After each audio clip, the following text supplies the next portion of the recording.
Kei te maumau te hiranga tangata I ngā piriona tāra o ngā pūtea tāke.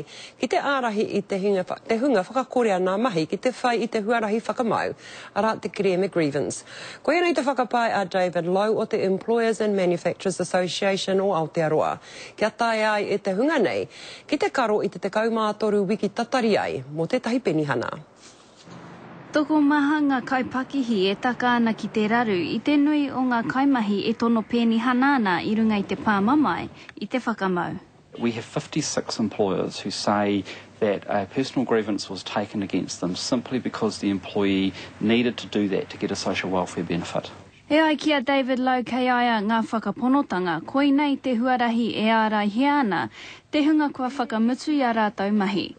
I nā kua tīmata te kohikohi a David I ngā taunakitanga, hei whakamana I ana whakapai. The employee is supposed to repay the money, and we've asked how often that has been repaid, and it isn't been repaid at all. Engari, e ai ki tēnei pūrongo nā te tumua ki tuarua o te hiranga tangata.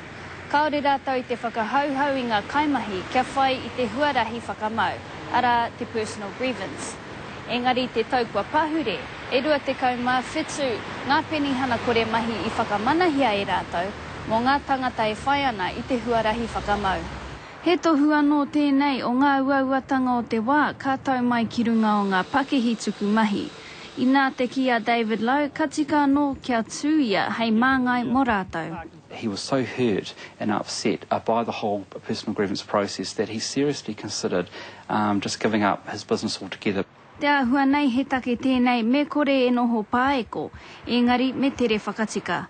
Raiha Johns, Te Karere.